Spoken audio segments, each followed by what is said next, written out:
Good evening, everyone. JK here. It is Sunday, January 10th. Hope everyone is having a nice weekend. Today or tonight, I want to essentially debut the first episode, first installment of Jaguar Consumer. This idea was first brought up a while back in conversations, and essentially, the consumer sector is one that I enjoy reading about, enjoy talking about, enjoy writing about. Within the consumer sector, there are plenty of industries to talk about, from department stores to apparel stores to restaurants to leisure like boating and recreational vehicles.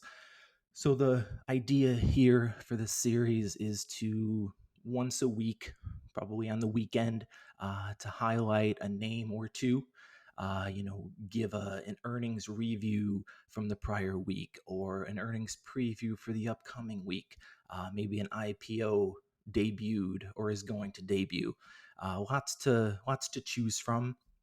And if there are any clients out there who want me to take a closer look at a company in this space, feel free to email me. But in this debut episode, I'm going to quickly touch on Texas Roadhouse, ticker is TXRH. The last time we covered this name was in conversations, really back when the pandemic started.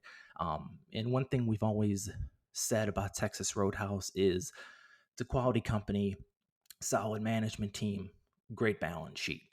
Um, Now, the company is going to be reporting their earnings a little over a month from now. Historically, there isn't a confirmed date yet, the ICR conference also is going to be taking place this upcoming week. I don't see them on the presentation list, but that doesn't mean they're not there, and analysts might be able to speak with them. But I haven't seen any press releases on that. But I want to actually just focus on a couple recent channel checks that have come out that paint a decent picture for the company. The first one from KeyBank this past week, specifically on January 7th, they came out with their key first look proprietary credit and debit card spending trends.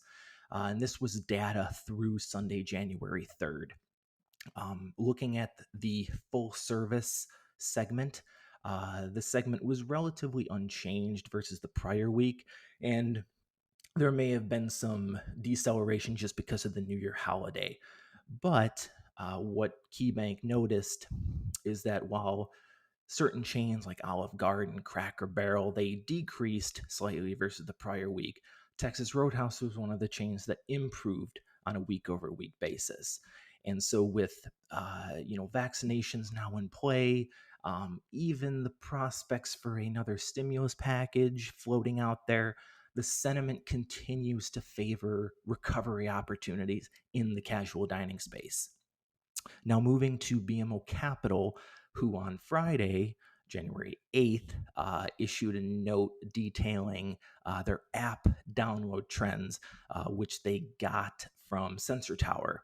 Not surprisingly, they have slowed as restaurants have reopened, but they did highlight Texas Roadhouse as one of them that continues to show the most momentum among the casual dining brands within their coverage. And they believe this stems from the fact that the brand didn't participate in as big of a way in the off-premise channel as some of their competitors like Chili's or Outback. Now, specifically, Texas Roadhouse realized app download growth showed plus 36% on average over the last 4 months. Now, this was below the 100% growth realized early in the pandemic, but it was actually better than pre-pandemic levels. So those are the quick channel checks that I have. Now, finally, I want to take a look at a initiative that is early in its infancy and one that is not in any analyst models quite yet. If we go back to the Q3 earnings call, CEO of Texas Roadhouse, Wayne Taylor, would say Innovation is taking place outside of our restaurants too. During the shutdown, our restaurants experienced a demand from guests looking to stock up on steaks at home. As a result, we saw an opportunity to provide the same Texas Roadhouse hand cut quality available to our guests with our new online initiative, Texas Roadhouse Butcher Shop. So consumers can order their steaks and have them delivered right to their door. And they can do this from either the Texas Roadhouse website or they can do it through Amazon.com.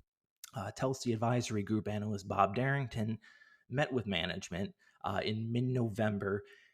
They didn't get any specifics, but the takeaway from this is that this initiative will certainly act as a tailwind to both sales and margin numbers. And the reason why this isn't in any analyst models yet, I mean, we can go back and look at the Q3 earnings call. The CFO of Texas Roadhouse, Tanya Robinson, specifically stated from a modeling perspective, I would be very careful to really put anything in the model right now as it's very early.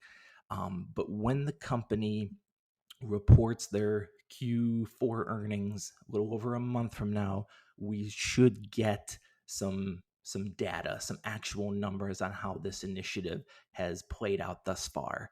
And in addition, on that same conference call, the company did say they are also working on other retail opportunities, and they are going to share more details of those in early 2021. So I'm assuming, again, we'll know more about that in the Q4 call.